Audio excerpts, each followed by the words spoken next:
Hello and welcome to a special pregame game week episode of the Big Rican on Sports podcast. I am your host. I am the Big Rican. Today is Thursday, September the 17th, 2020. Sorry about the delay, but I got home late from work and family time and dinner took precedence over being on right at 7:30.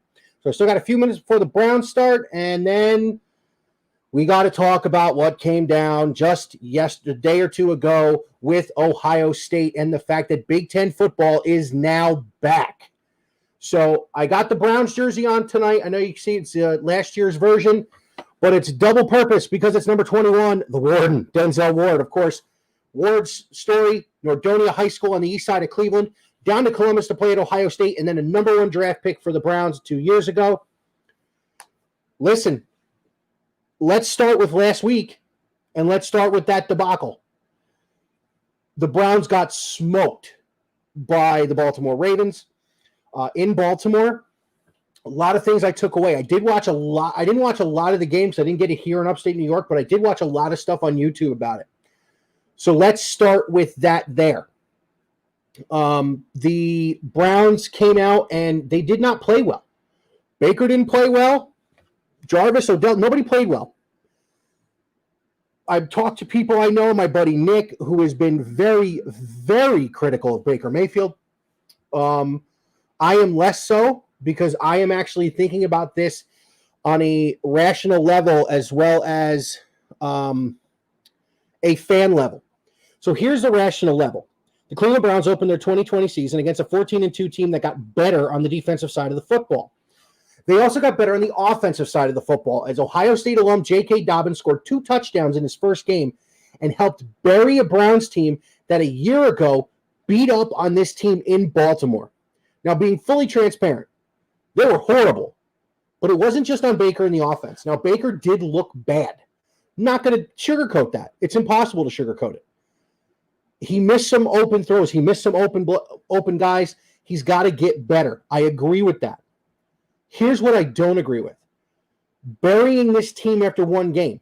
Ladies and gentlemen, again, a 14-2 team that was the number one overall seed in the AFC playoffs last year that got better, adding Calais Campbell, adding Patrick Queen in the draft, getting rid of Earl Thomas, who was a hindrance at times last year, although he's still a great player, getting rid of that distraction.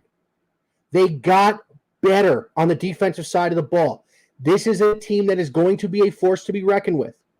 Having said that, I stick by my guns on what I said Sunday morning. If the Browns could have gotten a lead and run the football, they would have won that game. I firmly believe that. I think that's what will happen in Cleveland in several weeks. But now we move on to game 2, and the Battle of Ohio is here once again early in the season. Joe Burrow and the Cincinnati Bengals come into Cleveland, and it's 6,000 fans to play Baker Mayfield and the Cleveland Browns. When I did my Browns schedule episode, I said the Browns were going to lose last week. I did not think they were going to win. I did say that again on Sunday, that I thought the Browns were going to lose the game because of how good Baltimore is. But I did say if they could do A, B, and C, they could win the game. They didn't do A, B, and C. So let's talk about another thing that needs to change tonight. The Browns defense was a block of Swiss cheese last week. Holes everywhere. They did get the turnover early. Myles Garrett, of course, recovers the fumble. Outside of that, they didn't really play well either. Were they thinking too much about Lamar being able to run? Possibly.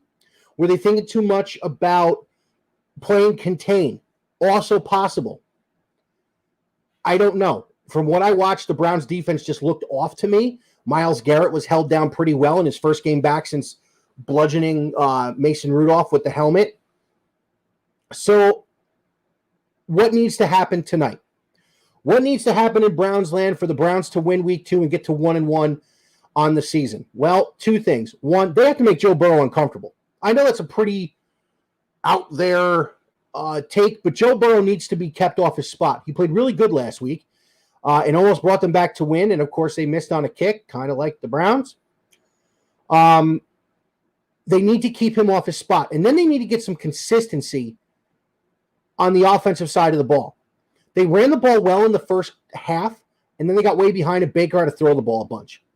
Now, I love Baker Mayfield. I had the Baker Mayfield shirt on Sunday. I'll have it on again when I do next week's episode.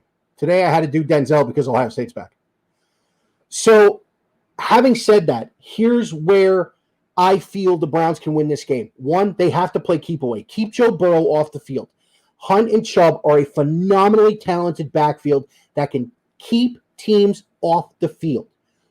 Wear the defense down, and you can break some of these big runs in the second half. Two, they got to protect Baker a little better. Jedrick Wills is a rookie playing left tackle. I get it.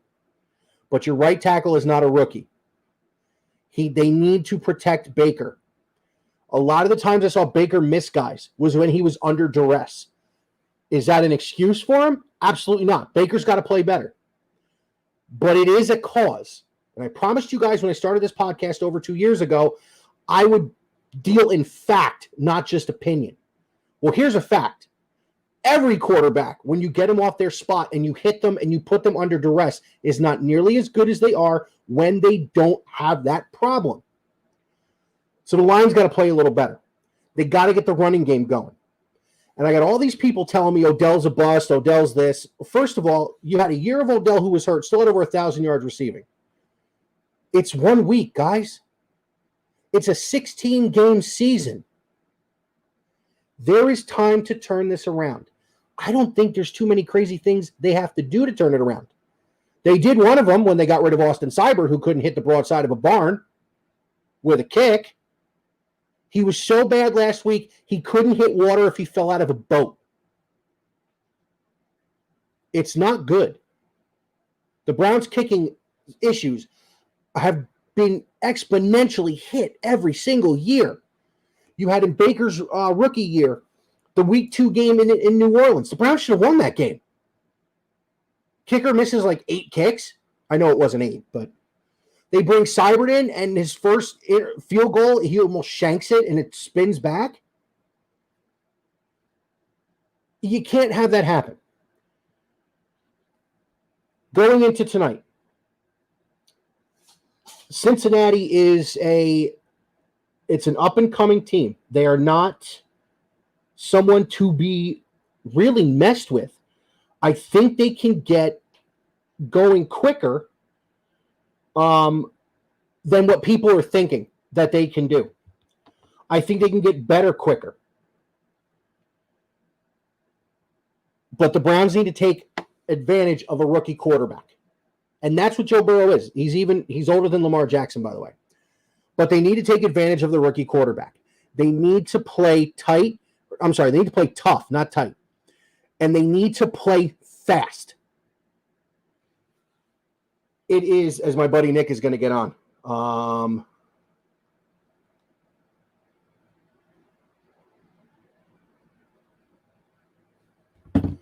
So they need to play tough, and they need to play disciplined. It seemed to me like they weren't disciplined on defense, and that's why you give up a lot of points. Soon as I know that Nick is on, because I'm still at 0 on the watch thing, but I am recording the audio. So anybody who watches this after, the audio of this is also going to be up on the various spots you can find Big Rican on the podcasts. What I think Baker needs to do, I think Baker needs to stop worrying about failing. When Baker came in as the number 1 pick a couple years ago, he just got in there and let it rip. I was in Cleveland for the game against the Jets that they won for the first time in so many days. And then I was down in Columbus with Nick at the Ohio State game that weekend. When Baker came in against the Jets, it all changed. He was confident. He had snap on the ball. He was hitting guys in stride, something Tyrod Taylor wasn't doing. Baker's still that guy. Nick and I actually got into an argument on the way home the other night because I talked to him. I have a 45-minute ride home from work, and I talked to him, and I'd said that. I said, the problem is Baker's playing not to lose. He can't play not to lose. Baker's got to go out and play to win. When Baker's playing to win, he's going to throw picks. He's a bit of a gunslinger, kind of how it works. I think he can do better. I know he can do better. I hope he can do better. If not, this season's going to get really long, really quick. So week 2, they got Cincinnati. I think they can get this record back to 500 tonight. Get the win over Cincinnati. I will not pick a winner, or I'm sorry, I will not pick a score. I will tell you that the Browns are a 6-point favorite at home. Honestly, after last week, I'm a little shocked at that. If Nick gets on here, I will ask him what he thinks of the line.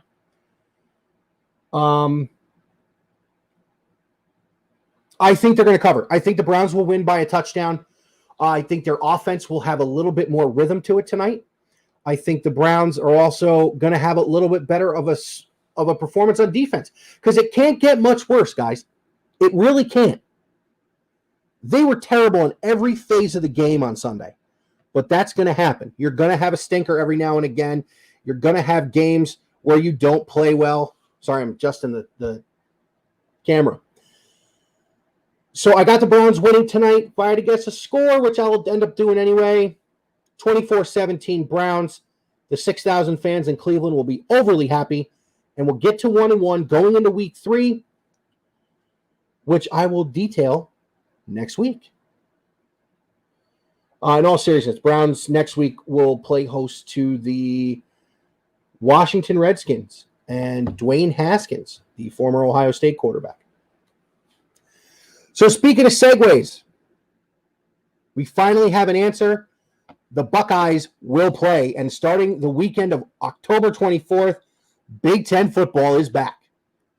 Got the news the other day that Ohio State was going to be back playing again. It's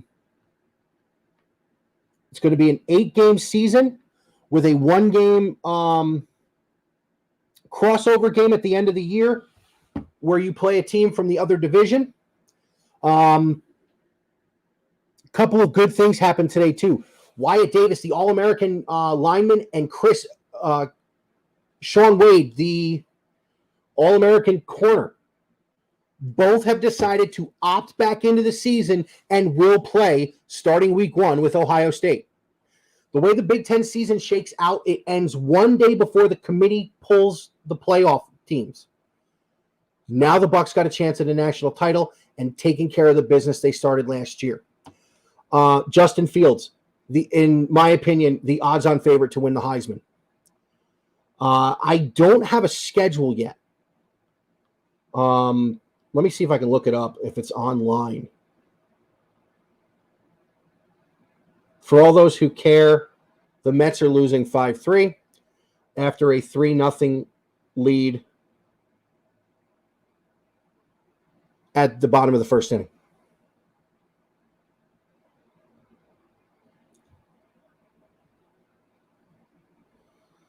Looks like the Pac-12 is going to get in on this too.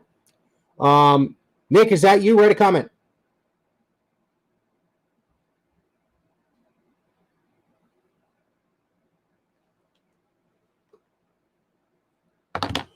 So Ohio State's coming back with an offense that's going to feature maybe the Heisman Trophy winner, one of the top 5 wide receivers in the country, and Chris Olave, and of course Garrett Wilson, who last year as a true freshman put on a show against both Michigan and in the bowl game against Clemson.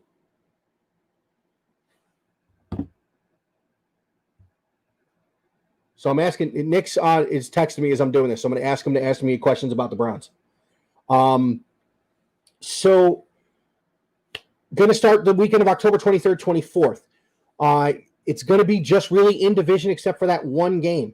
They're going to end the season right before the committee makes the selections for the 2020-2021 college football playoff. I believe Ohio State will be in this playoff. I really do. I think they're going to get through the Big Ten with no problems.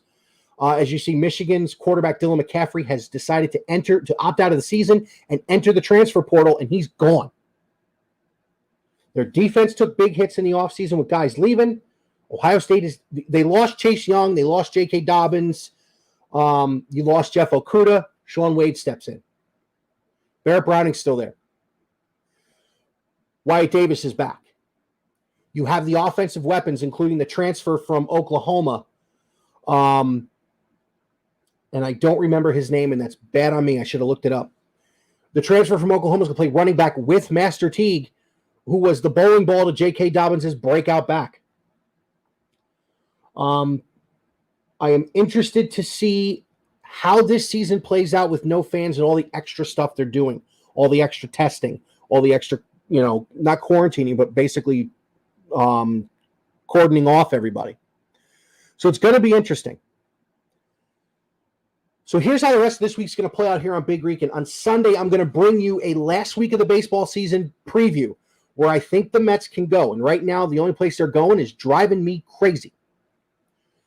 We're going to dive into a little bit of review after tonight, but it will mostly be a Mets and baseball show going into the postseason, which, by the way, we're only a week and a half, less than about 10 days or so away from it starting. Going to go over what I think of the bubble for baseball in the playoffs, and going to go over who I think is going to get there to play in said bubble to try and win a World Series down in what I like to call the corrugated shed in Texas. So just going back to the hot topic for tonight, and that's the Cleveland Browns. They can win this game. They can cover, Nick. I think they can cover the -6 that I saw on ESPN just a few minutes ago.